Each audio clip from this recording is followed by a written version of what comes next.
Hi everyone, kumusta po kayong lahat? Magandang umaga, magandang tanghali, magandang hapon o magandang gabi sa inyong lahat saan mang parte kayo ng mundo ngayon. At sana lahat kayo ay nasa mabuting kalagayan. Nakakagimbal yung nangyari sa Bangkok, Thailand.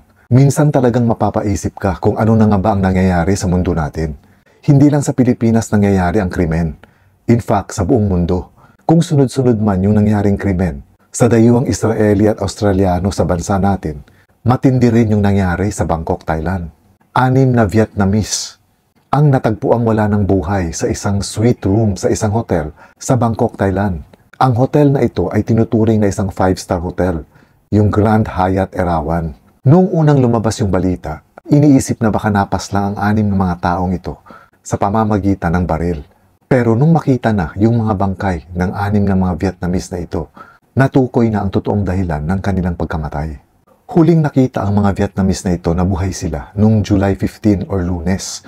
Nakita kasi sa CCTV na kung saan may isang staff ng hotel na naghatid ng pagkain dito sa room ng mga Vietnamese na ito. At nakita rin sa CCTV na isang babae ang tumanggap ng mga pagkain. Sinasabing 3 babae at 3 lalaking Vietnamese ang nasa room na yon. Dito sa 6 na ito, 2 dito ang mga Vietnamese na US citizens. At may 2 rin dito na mag-asawa. Pero lahat sila, originally, ay mga Vietnamese sila. Nakunan din ng CCTV yung isa-isang pagpasok ng mga Vietnamese dun sa room na yon. At wala ring nakita sa CCTV na merong lumabas sa room na yon. And then the following day, nung Tuesday, supposedly magche-check out na sila. Kaso walang nag-check out. So chinek ito ngayon ng isang hotel staff at natagpuan nga niya ang mga bangkay sa room na yon. Magkakahiwalay na natagpuan yung mga bangkay. May 2 bangkay na nakita sa loob ng bedroom at yung 4 naman ay nakita sa iba't ibang parte sa living room. Sinasabi rin na 2 dito sa mga bangkay na ito ay natagpuan malapit sa may pinto.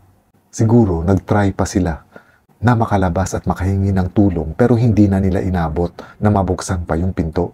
So upon investigation, lumalabas na ang 6 na ito, ang ikinamatay ng 6 na ito, ay dahil sa cyanide poisoning. Kumbaga, nakita nung ginawa ng test ang mga cups, yung teacups na nandoon at yung mga thermos na nandoon na naglalaman ito ng cyanide. At alam natin ang cyanide ay nakakamatay. Iba't ibang klaseng cyanide ang ginagamit. Merong cyanide na nalalanghap na magiging dahilan ng pagkamatay ng isang tao. Karaniwan din ito nalalanghap kapag may sunog. Meron ding cyanide poisoning na kung saan nilalagay ito sa mga pagkain o di kaya sa mga inumin. At ito ang ginamit dito. Inilagay ito sa inuming tsaa na kung saan lumabas sa resulta ng pag-examine ng mga nag-imbestiga na may mga traces ng cyanide ang 6 na teacups at thermos na nandoon. Sinasabi rin na yung mga in-order nilang pagkain ay hindi na nila nagalaw. Ibig sabihin, bago pa man sila mag-umpisang kumain, nalason na sila. Malakas din ang paniniwala ng mga nag-imbestiga na cyanide poisoning ang kinamatay nitong 6 na ito dahil ang mga bangkay ay nakitaan ng pangingitim ng mga daliri at mga labi at meron ding iba na kung saan sinasabi nga na bumula ang mga bibig. Ayon sa balita, nasa 37 years old hanggang 56 years old ang 6 na Vietnamese na ito. Kumbaga magkakaiba-iba yung mga edad nila pero nasa range na ito from 37 to 56 years old. At ang sinasabi nga nilang dahilan dito ay dahil daw sa pagkakautang. Utang ang tinitingnan ng mga nag-imbestiga. Kumbaga, meron yatang investment na kung saan sinasabi na itong mag-asawa daw na Vietnamese ay nakapag-invest ng malaking pera dito na sinasabing ilang milyong baht. Yung baht ay yung currency ng Thailand. So kung sa dollar, sinasabi ng mga nasa $285,000 yung na-invest ng mag-asawa. At ang pinag-uusapan daw dito ay investment na kung saan magtatayo yata sila ng isang ospital sa Japan. At ang pinagdududahan na siyang naglagay ng cyanide dun sa inumin ay yung pinakamatanda sa grupong ito na sinasabing kasama rin sa mga nasawi. Hindi rin kasi masasabi na sinadya nilang tapusin ang mga buhay nila nang sabay-sabay dahil kumbaga hindi naman sila nakita sa iisang lugar lang. Kumbaga hiwa-hiwalay yung mga bangkay nila. So ibig sabihin, hindi nila ginusto na wakasan yung mga buhay nila. Pero ang paniniwala ng mga nag-imbestiga, kasama sa 6 na ito, ang salarin.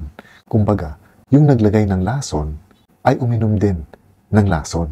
Malamang wala na sa tamang katinuan yung taong gumawa nito. Dahil kumbaga, kung siya yung dahilan na parang nagkaroon ng scam sa kanilang investment, di sana hindi na siya nandamay ng iba pang tao. Kumbaga, sana siya lang yung nagpatiwakal. Hindi niya na dapat isinama pa yung 5 pang kasama niya. Not unless siguro baka meron din talaga siyang matinding galit dito sa mga tao na ito. Kung kaya, isinama niya rin ang mga ito sa hukay. Nakakalungkot lang dahil kung siya lang yung may kasalanan, sana hindi niya na dinama yung mga kasama niya.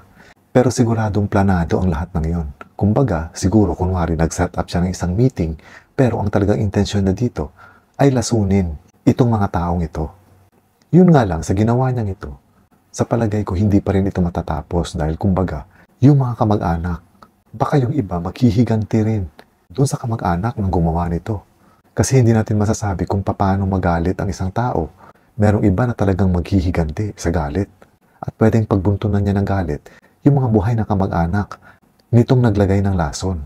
Sa ganitong mga kaso, case closed and case solved na rin ito. Kumbaga, wala ng kaso dahil ang perpetrator o yung gumawa ng krimen ay kasama na rin sa mga nasawi. Hindi natin masasabi kung matatawag din ba itong hustisya dahil yung gumawa ng krimen ay wala na ring buhay.